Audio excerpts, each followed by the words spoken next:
So I absolutely loved this week. It was quite an experience for me getting to go out and just see this ministry that I've never been a part of before and really get to engage in it in a way that I never have before. And I know that we did this very much because we are moving downtown. We want to learn how to engage. We want to learn how to do actual ministry right out at our doorstep, because that's where we're going to be living. We're going to be right where this actually is. So what I just want to talk about is it's kind of like the Under the Bridge. There was this one day that we went out to Skid Row. And we went out there. We didn't have a bunch of food. We had like drinks and snacks, and we had socks and like random things like that we were just walking around and handing out and talking to people. And literally there was just this line of like 50 of us just like walking down Skid Row.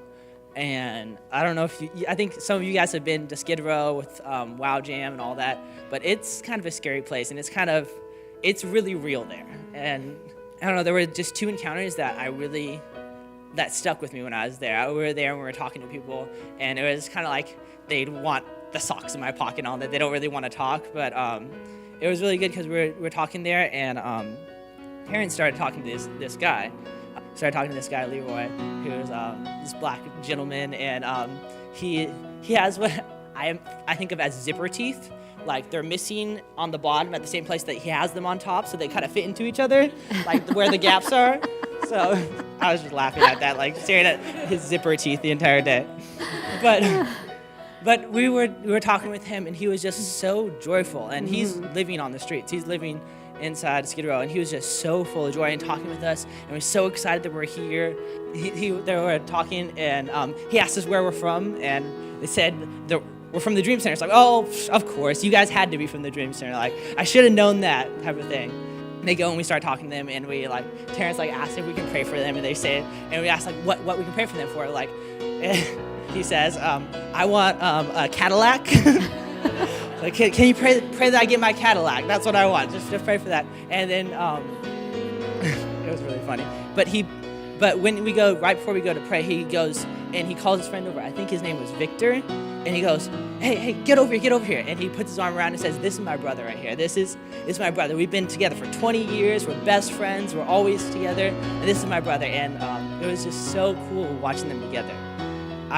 When we were praying for them, we see whenever they pray, they do this and pray holding hands like that, and we have our hands on them. They're praying, and he grabs his brother's hand, and they start shaking and all that. And it was just such a cool experience because I got to see in the middle of Skid Row, in the middle of this terrible area, I just saw these two friends, these two brothers who have been together for 20 years. They're not actually related at all, but they're just best friends, and seeing that love and that hope that has kept this joy inside their life, and also the fact that they knew we were from the Dream Center, that the Dream Center had the reputation where they looked at them and said, oh, look at these guys. These are young people who are serving God and who are passionate. They must be from the Dream Center. And I was just hit with that. I was hit with the fact that the one thing that lasts when you're down there, when you're in that situation, is relationships. The one thing that matters is your brothers and your friends and those people who you can hold on to. And that the Dream Center would have such a reputation that they would know it was us when they see that life and they see someone down there ministering. And I don't know, that just kind of gave me a passion to have that reputation in our city, to have that relationship in our city, because that's the one thing that matters, and that's where